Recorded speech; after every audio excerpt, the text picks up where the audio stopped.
Well, Liverpool, they used to call it the capital of Ireland. That's one thing. So you'd always be around a lot of music. It's a very musical city. There are certain few. Glasgow, I think, is another. They like their music there, you know.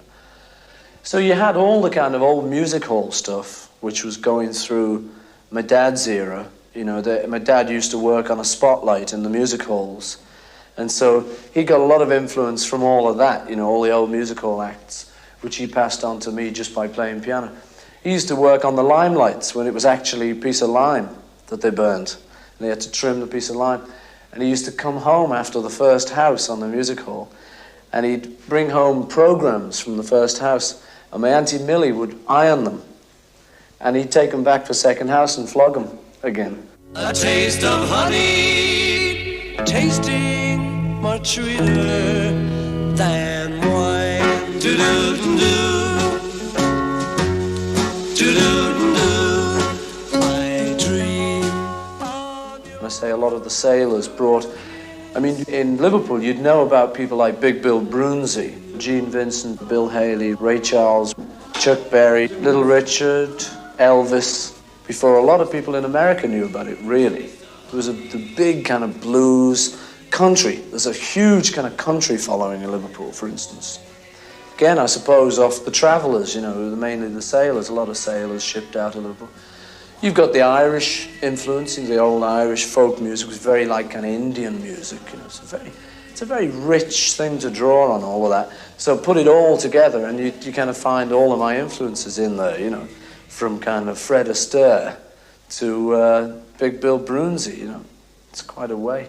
It's the Beatles!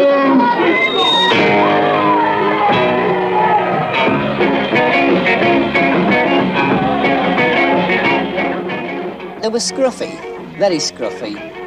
And even I can remember as early as in 1959, I think it was the Pictorial, did a feature on the beatnik horrors of England. And it was the Beatles who they picked on in Liverpool. Nobody knows this, but they actually went into the flat in Gambier Terrace where Lennon and Stewart had. And it was spread all over the all over the country, the beatnik horrors.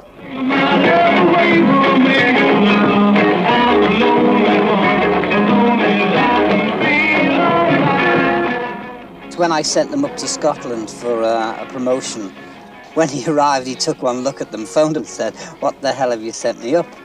We used to sell jam butties, which is, you know, jam sandwich for those who don't know Liverpool language. And they used to be that hard up that when we made toast, we used to charge an old penny, not the new penny, extra for jam on toast. And when they'd been out on an engagement, they would come back and they'd had to pay a driver to take them over there. So that left them with about £8 between the five of them. And they used to have a big argument whether they could afford the jam on the toast.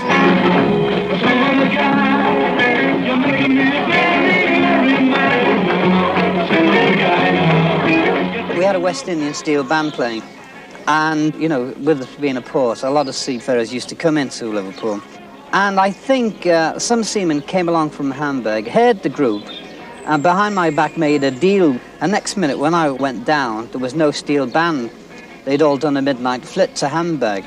But they were such wonderful characters. When they got to Hamburg, they were having such a good time. They wrote to me and says, "Why don't I come over here and do some business, bring some of the groups over?" And we took a tape recording of the Beatles and hawked the tapes around Hamburg until eventually we found a club called the Kaiserkeller, who we talked them into having an English group. Oh, ain't she sweet? We'll see you walking down that street. Yes, I ask you very confidentially. Ain't she sweet? Hamburg must have then been the vice centre of Europe. Every sort of vice and every corruption, you name it, and that was Hamburg. And they were there when they were 17 years old. And of course, all the prostitutes used to make a big play for them, and the transvestites used to try and get them in bed. Well, this naturally turned them into old men, in their mind. They weren't the sweet, innocent kids that Brian Epstein projected them to the public. It starts off, you know, you're in Hamburg, you're 18. You've never been abroad in your life, and you've got a bit of money in your pocket, and you go drinking on a Saturday night, you know, and you end up on the Sunday morning, and you do a couple of loony things like most 18-year-olds or servicemen on abroad. You know, there's always some lunacy. And it just grows, you know. Someone remembers the lunacy and they say, oh, do you remember that? It's the old story, you know. And it grows into this amazing legend about, I remember them, they were tough days. But, you know, it wasn't that much different from now. It was a little bit more lunacy, that's all, you know. Quite a bit more lunacy. But, you know, it was only kind of good, clean fun. Good, dirty fun, actually. He asked his father and myself to listen to a record. He said, forget about the singer, just listen to the backing group. Actually, we always were fairly interested in all the records because being in the business. And he said, they are 4 boys and I'd like to manage them. It wouldn't take any longer than 2 afternoons or 2 half days at the time. It's just a sort of a part-time occupation. He said it would never interfere with business. But the first time we met the Beatles, they were playing in Southport. And Brian was very insistent that we should go over. And I'd never been to a rock and roll concert before, and I asked him what I should wear. And he said, look young, which was a bit difficult. The best things in life are free, but you can keep them for The Beatles were then just 4 lads on that rather dimly lit stage, somewhat ill-clad, and the presentation was, well, left a little to be desired as far as I was concerned. That's what I want. Well, what should I say before? Concerning the Beatles? Yes, go on. Brian could show them a way of life they didn't know. Just let's add a little bit more to that. Provisionally confirming. He was quite a father figure. And also, he was very determined that they were going to reach the top. Provisionally subject. Hello? Yes, I'm just calling for the manager of the Beatles. What is his name? May we have his name, please? Their manager's name is Mr. Brian Epstein. Brian Epstein. Epstein, what was the first name? B-R-Y-A-N-D-R-I-A. The manager's name is Brian Epstein. Brian Epstein was introduced to me by a mutual friend who worked for the publishing department. And what had happened was he'd gone in to get a lacquer cut of some of the boys' tapes. And the engineer heard it and thought it was quite interesting. He told the publisher fellow, who rang me up, and said, this guy's been around every record company in London. He's getting nowhere. Would you see him? So I saw him and listened to the tapes, and they were pretty awful, which I understood why people had turned them down. But I thought they were interesting, and I thought they were interesting enough to see them. So I said, bring the boys down to London and I'll give them a test. I just took it as a fairly normal, routine job. And then when I met them, I liked them, and I thought they were great. I didn't think they would be worldwide hit writers because the songs they'd produced were pretty elementary. Love Me Do was about the best of the bunch.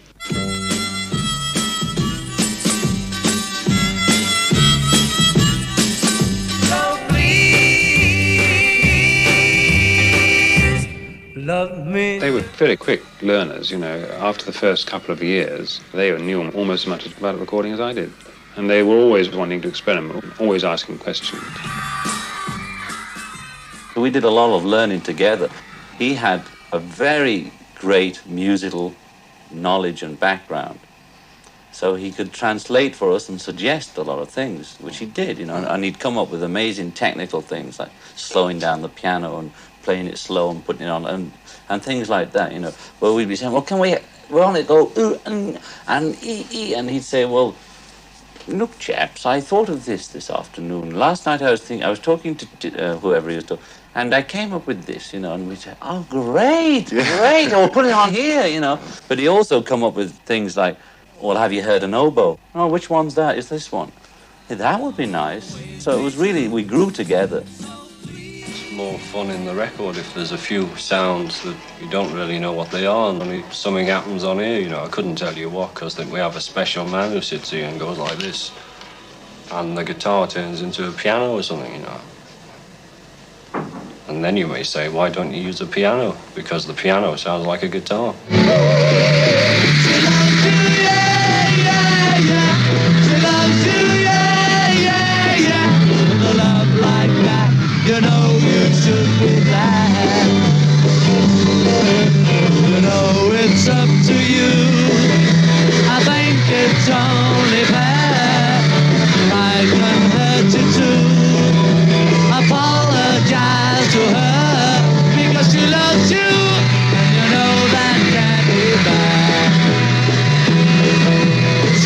true, and you know you should be glad. He loves you, yeah, yeah. I remember getting a record called She Loves You in October of 1963. And I played it. I had a record review board. We played 5 records, and we would average about 10,000 calls, and they would vote for what record they liked best. Our audience did. Beatles came in 3rd.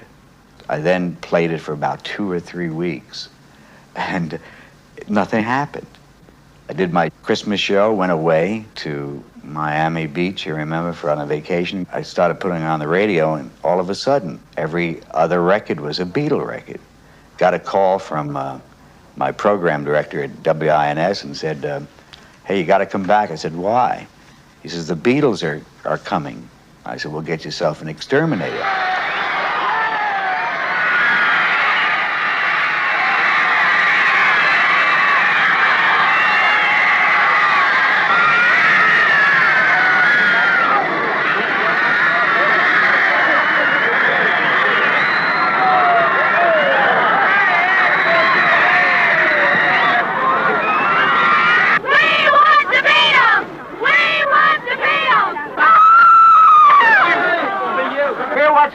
Babe, we are What's Happening.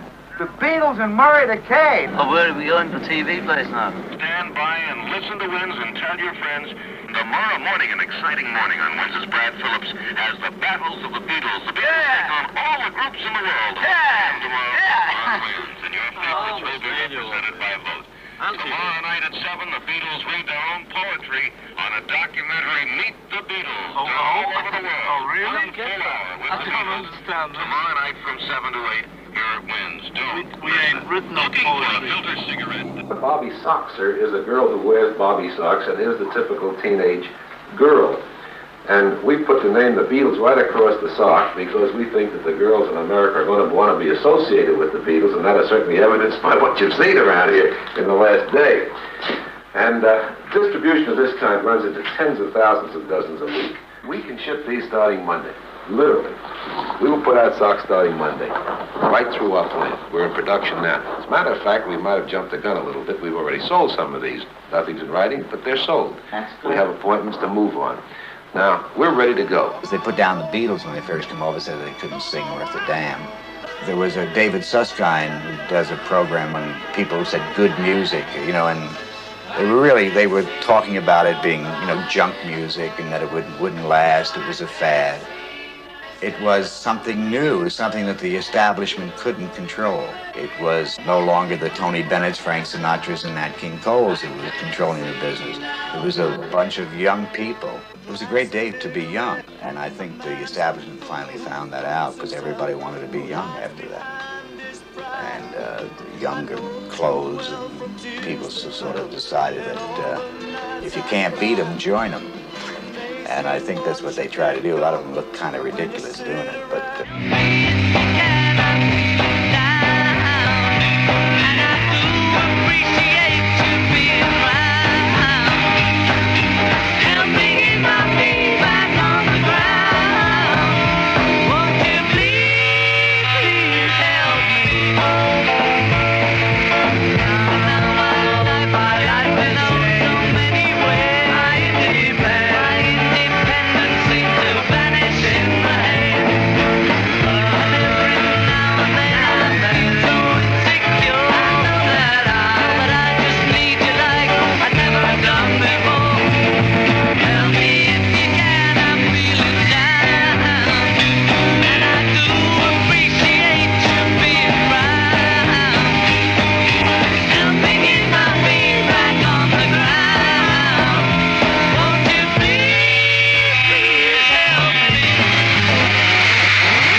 They were an abstraction. They were like Christmas.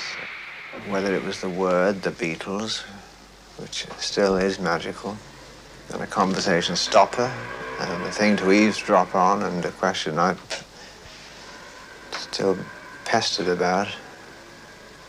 I mean, I'd rather talk about something else, but... So the Beatles, those faces, that time, that music. Some people say really it was the music. That was only a part of it. I mean, I only joined because I wanted to be transported away from the world I'd always known. And they represented hope, optimism, wit, lack of pretension, that anyone can do it, provided they have a will to do it. Their capacity for survival impressed people. They just seemed unstoppable. I mean, without anyone getting hurt or dying, it was really the longest running story since the Second World War. I mean, something like a taxi driver the other day had some sheet music of a Mozart thing. And I said, what's that, you know? And he said, oh, that's the high-class stuff. You won't like that. He said, no, you won't like that. And I said, well, what is it, you know? He said, oh, no, you won't like it. You know, it's high-class, that. It's very high-class, highbrow. And that kind of way, I always used to think of it. I used to think, well, you know, that's very clever, all that stuff. And it isn't, you know, it's just exactly what's going on in pop at the moment. Pop music is the classical music of now.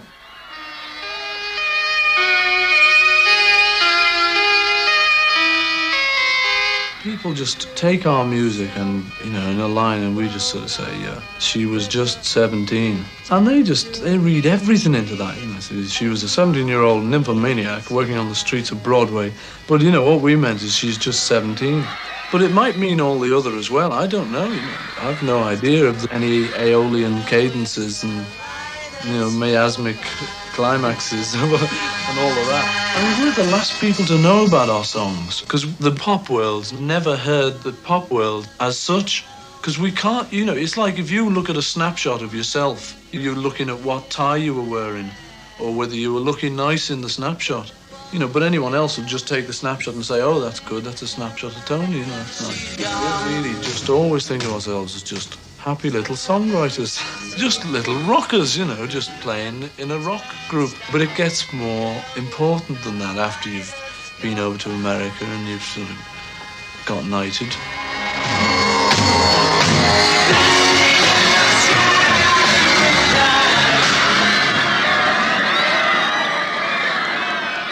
These are the fantastic scenes outside Liverpool Town Hall just after the Beatles arrived. The casualties, they've been put at about 100 by the St. John ambulance men. What's it feel like to come back to a big civic reception like this? Very nice. Did you ever imagine that this day was coming? Never like days? this. Now, it's about 7 months since you were in Liverpool last, appearing. Officially. Yeah. And some of the fans have been saying that, you know, they feel that you've deserted them. What do you feel about that? They're mainly the ones that never came to us. The people that are moaning about us not being here are people that never even came to see us when we were here. You know, we could count on our fingers the original fans we had here, the ones that really followed us. No matter what street you went into in the South End or any working class area, there would be a group practicing in somebody's basement. It all started off from the old washboard groups, the skiffle groups, because it was a way out to release their violence. Instead of going around kicking people to death, they started, you know, to beat a drum to death. And they didn't have to learn the dots. They didn't have to go to a college of music. This is, you know, your chance to break away from the poverty that surrounds you. Like in the golden days of boxing, empty stomachs made, they say, the best boxers. How ruthless do you think you've got to be? Not very. It may even be a fault of mine in the business that I'm not ruthless enough. It was a sort of working class musical revolution, which boomeranged all over the world later on. And I was playing folk songs that I'd put a new, like the Mersey beat to, you know. And people weren't going for it. They just didn't really understand where I was coming from with that kind of music. It didn't sound bad, really, as far as I recall. Roger Miller, who later became very popular, right? told me that he liked it at the time. He was on the same bill with the Troubadour. And he said, I know what you're doing, I understand it, but I don't think the audience does, and you shouldn't get angry with them. Simplify you, pacify you, deny, defy, or crucify you. All I really wanna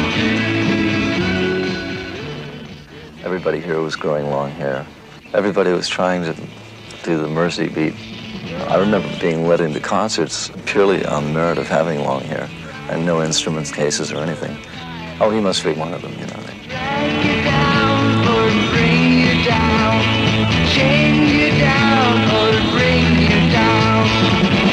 All I really wanna do is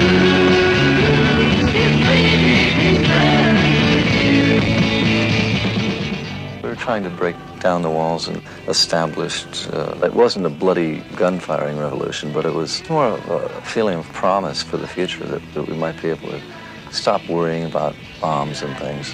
As it turned out, there are more bombs now than there ever were, and bigger and better. or select you, or protect you, or respect you, or reject you.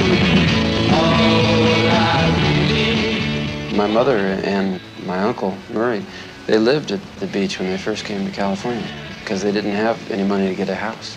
They lived in tents on the beach along with thousands of other Depression families.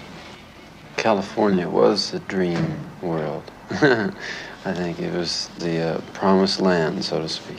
And all the things we sang about were true. They were just reflections of our experiences in our environment.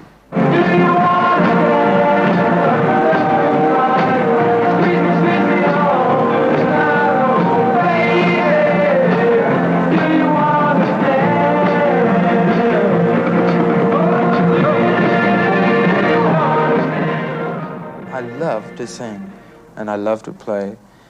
And the experience of it working, when everybody's doing what they're supposed to do regarding a particular piece of music and it works, it's really a thrill, And it really is, it's a joy. Maybe that is the freshness that gets reflected.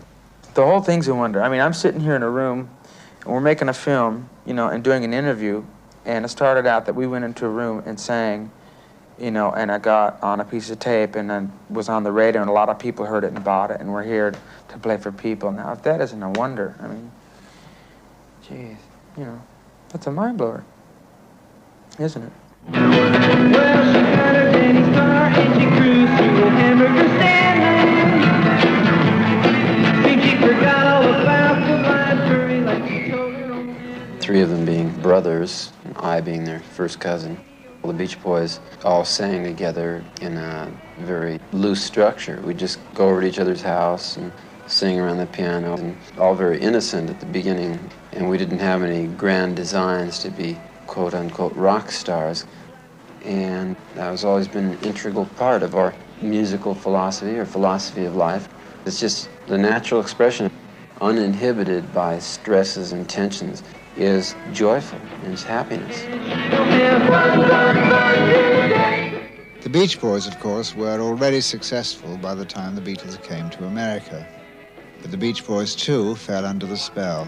We had certain panaceas offered to us. The fact that there was an ever-growing us and a dwindling them was another hope that was held out to us. People used to talk about half the population are going to be under 25 in the next 20 minutes. Therefore, everything's going to be fine. There was plenty of money about.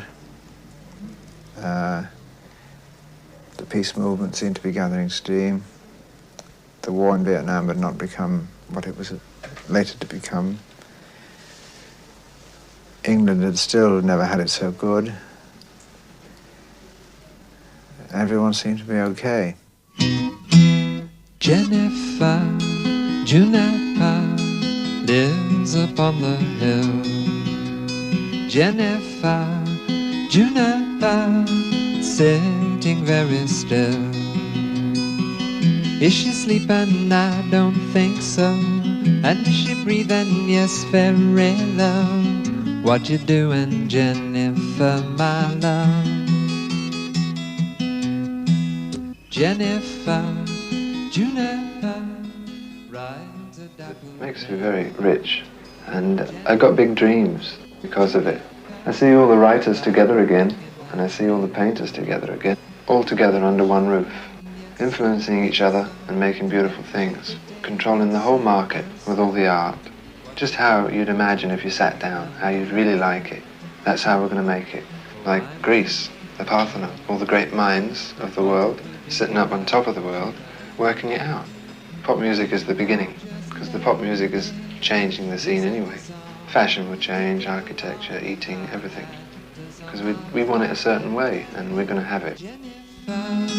Juniper, hair of golden flags.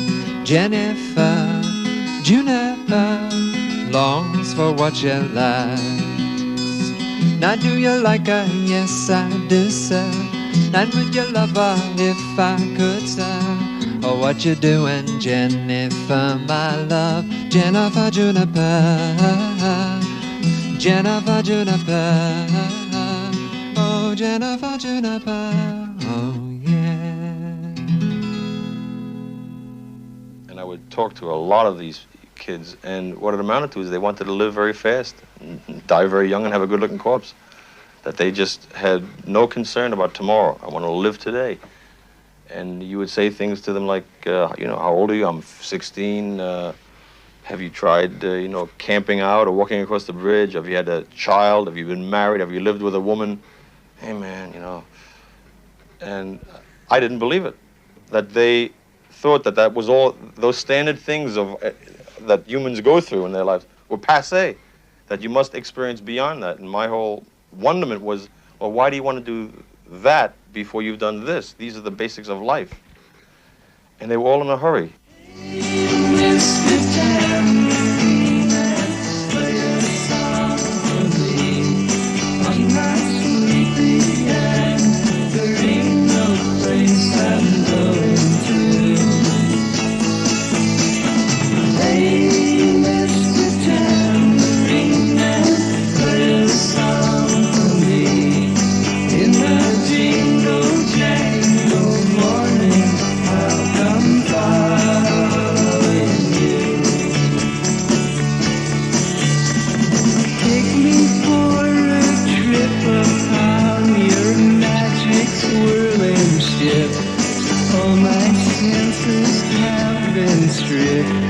And my hands can't feel to grip, and my toes too numb to step.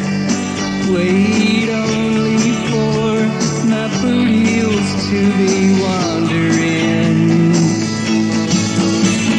Hey, Mr. Tambourine Man. Jane Fonda's birthday party was actually planned by Peter Fonda, who had seen the Byrds, bought a Byrds album, asked to meet them, seen them somewhere, and became a Byrd freak, which was in itself very unusual for anyone in movies to know anything about rock and roll. Because he was a short-haired kid then, Peter Fonda. So he wanted to hire the Byrds for his sister's birthday party. And it was my job to make sure that all of the Byrds knew Peter Fonda and that they were properly introduced, and make sure that Henry Fonda was well pleased by everything and not too upset by the appearance of the Byrds. But what I hadn't bargained for was that all the Byrds followers knew no rules. That they got high and went anywhere the Byrds went. And they gate-crashed the party, looking absolutely terrible for those days. But then they were the freaks. I mean, they were freaks. They smelled of patchouli and hash and grass, and they wore long flowing things. And they danced up to and around Henry Fonda, who was against a wall, quite astounded by this, quite astounded. What is going on? It was a drinking party, and I was panic-stricken after the whole thing had gone to pieces. First of all, gate crashers were not people you welcome to parties. And I said to Jim Dixon, the Byrds manager, what can we do about this? He said, this is Hollywood. This is new Hollywood. Don't you know what this means to these people? They haven't seen this since the 30s. They want this madness. That's why they've got the Byrds here. This is the beginning. This is where the worlds meet, again.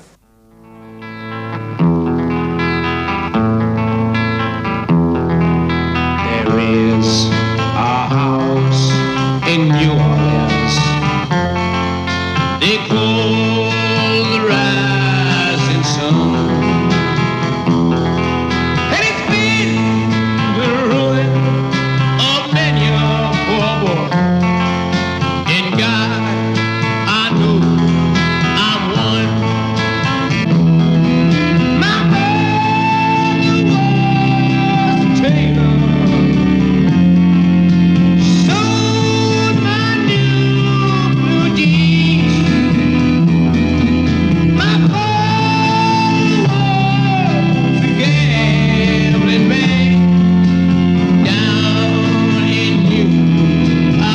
power to the people.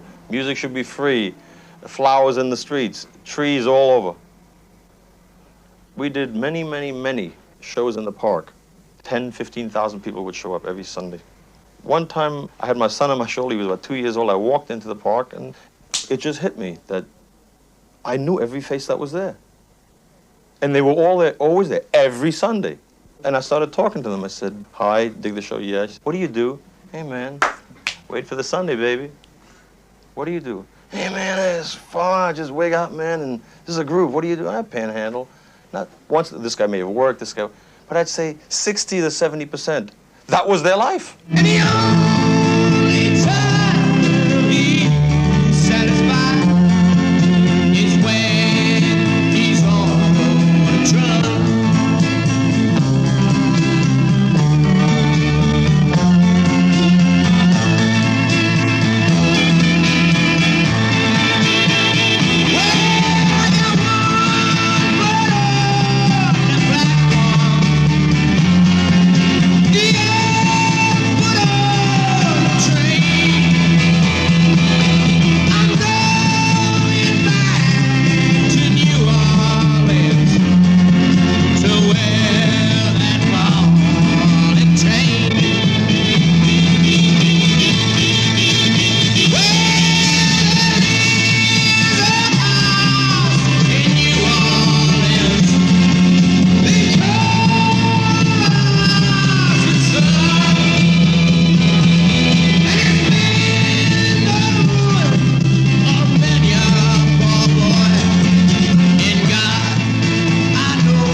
Happening in the Psychedelic Social Centre.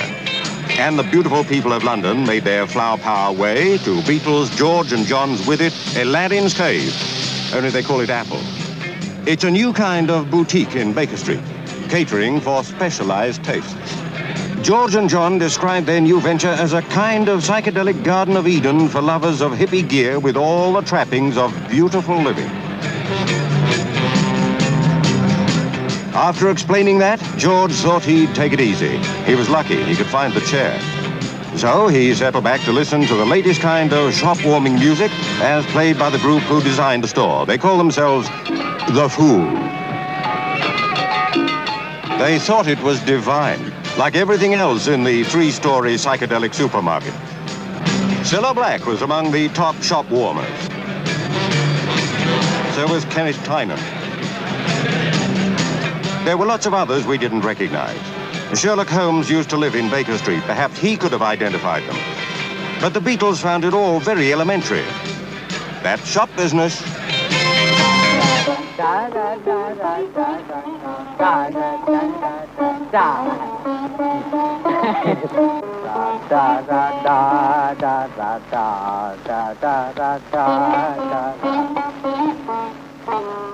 It is strange to see pop musicians with sitar.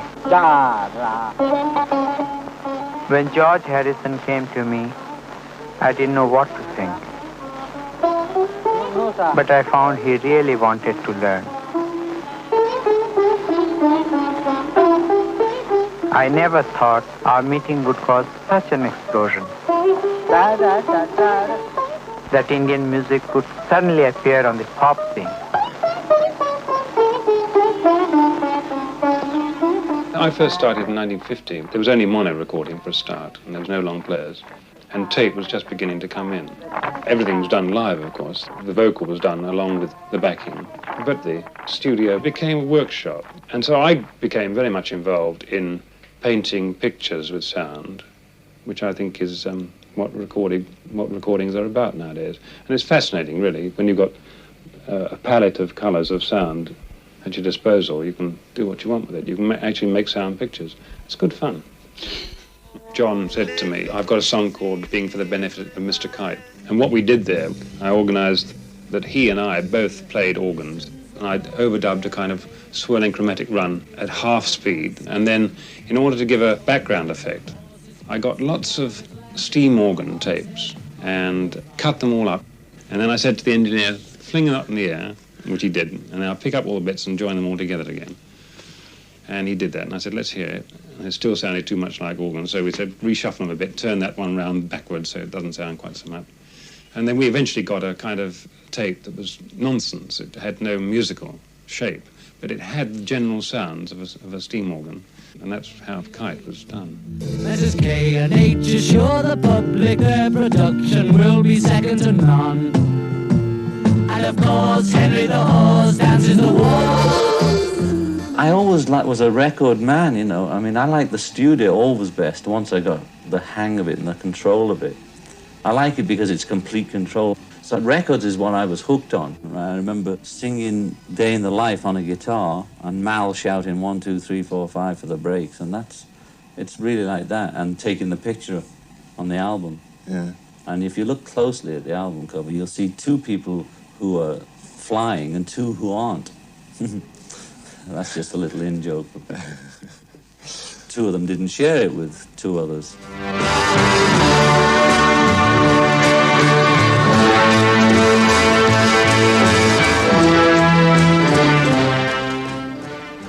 Well, things came to a head eventually in California, in Monterey. And in Monterey, we decided to hold a festival and celebrate all that was being achieved. The idea was to spread music and love and peace and turn everyone on. Turn them onto the good life and the colorful life. To give money away as fast as we could, because we seemed to have plenty of money. If we wanted 100,000 flowers flown in especially from Hawaii, we did. It seemed a good idea at the time. And it was because of that spending power and that willingness, and because we were absolutely chock-a-block with acid, all of us, that it succeeded. But we had order within all that. We weren't just taking drugs all day, but our euphoria was such that we were able to put on a massive festival and bring it off. I'd be safe and warm if I was in LA. If I was in LA, California dreaming on such a winter's day. Stopped into a church, I passed along the way. Well, I got down on my knees and I pretend to pray. California dreaming on such a winter's day. There were too many police there, but I mean, they were just transformed by the first half an hour of the show. Once the show started, once the association began to play. 3 days we had them because we were so beautiful and organized and decent, despite the Hells Angels.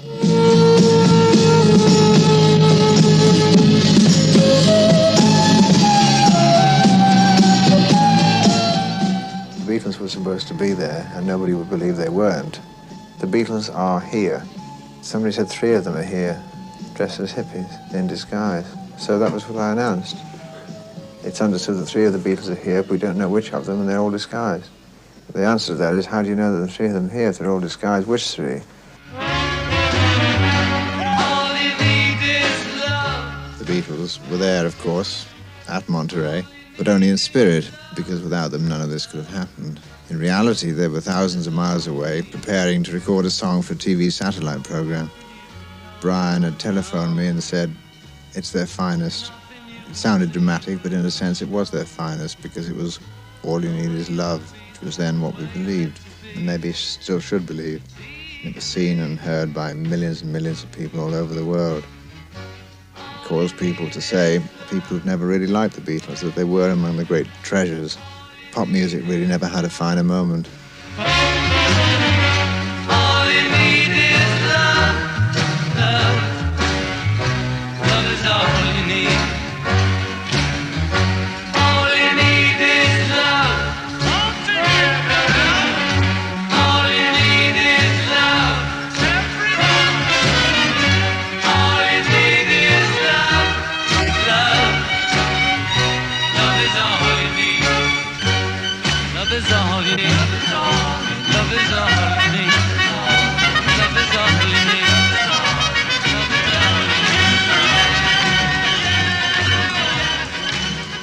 But in Monterey, the local people soon reverted. By Tuesday, they all hated us again. They made sure there was never another pop festival in Monterey. Cold, hard bastards and they made life hell. 8 miles high, and when you touch down, you'll find that it's stranger than known. We followed up our initial hit record with All I Really Want to Do, another Bob Dylan song, and that got stolen away from us. And the one to follow that was 8 Miles High, and I think that was the one that blew us out of the game because everyone thought it was an LSD promotional song, and in fact, it really wasn't. You officers that are stationed in front of the stage behind the barricade, you will go to Mr. Morris Shapiro, the first aid man, and he will furnish you with earplugs so as to keep you from having a headache. If he runs out of earplugs, he has got some cotton. You can use that. We have a detention room set up within the Coliseum. Any person that you arrest for ejection will be brought to room D. Is that understood? You will take the names, the addresses, and the telephone numbers. We will not allow any dancing, running up and down the aisle. Is that clear with everybody? Thank you. And who do you say lied to you? The police did. What did they tell you, honey? They told us they'd come down there. And they wouldn't let you come down here? Is that anything to cry over? When you wait 2.5 years, it is. The Beatles, for a long time, have been able to, because of their tremendous popularity throughout the world, especially with the younger set, have been able to say whatever they wanted to without any regard for judgment or maturity or the wisdom of it. And no one yet has challenged them to any tremendous degree where it might count. Oh, I still like them, I guess. I mean, I like the way they write, but every time I hear them sing, I can't help but think about what they said. So I guess it sort of hurt people's feelings. Because, you know, everybody thinks so much of them, and speaking for the teenager, and everybody thought they were so good and all that. And then they come up with something like this, and it just sounds like they're making fun of everything that we like, so. Well, originally I was pointing out that fact in reference to England, that we meant more to kids than Jesus did, or religion at that time. I wasn't knocking it or putting it down, I was just saying it as a fact. And it is true, especially more for England than here. You know, but I'm not saying that we're better or greater or comparing us with Jesus Christ as a person or God as a thing or whatever it is. You know, I just said what I said and it was wrong or was taken wrong, and now it's all this. I've spoken to many of the promoters this morning, and when I leave here I have a meeting with several of the promoters who are not anxious that any of the concerts should be cancelled at all. Actually, if any of the promoters were so concerned and it was their wish that a concert should be cancelled, I wouldn't in fact stand in their way. As a matter of fact, the Memphis concert, which is nearest to the place where this broke out, apparently sold more tickets yesterday than they had done up until that date. From their appearances and from the conglomeration of colors that they're involved, I couldn't identify them as whether they're actually white or black. I don't have that knowledge. I don't have any knowledge of their involvement in civil rights.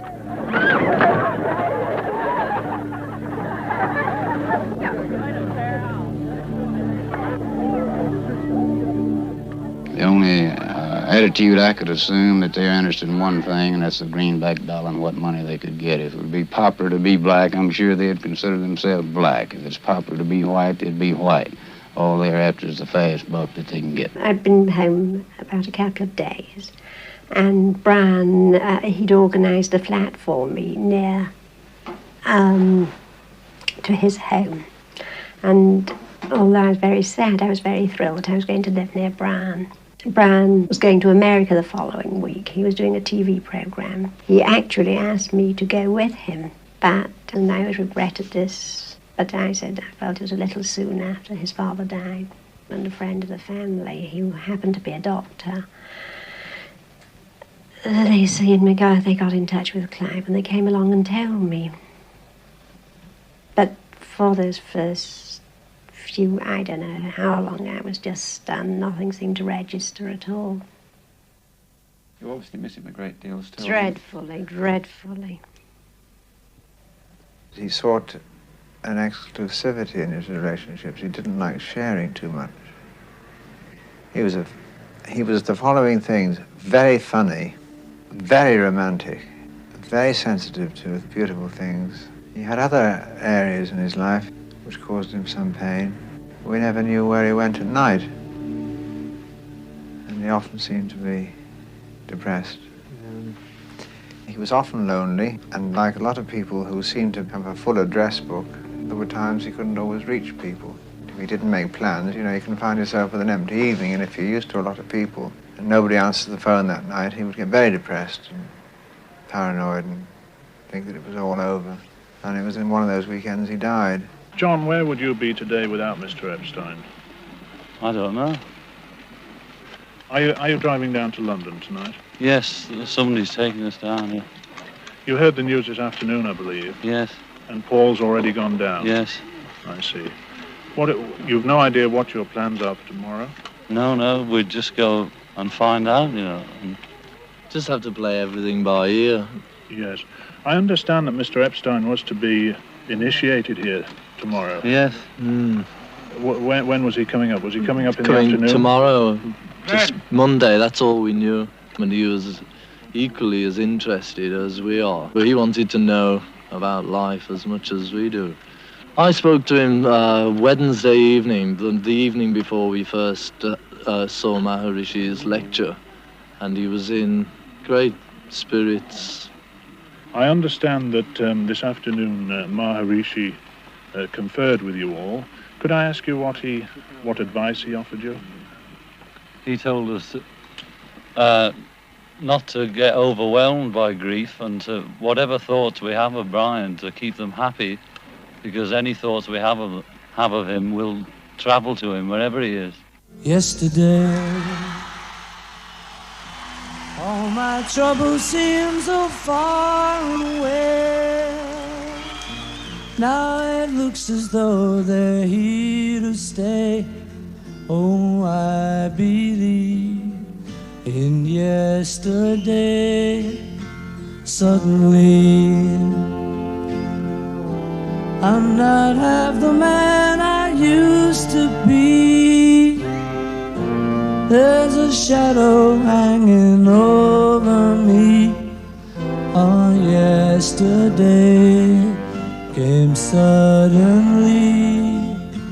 Why she had to go, I don't know. She wouldn't say.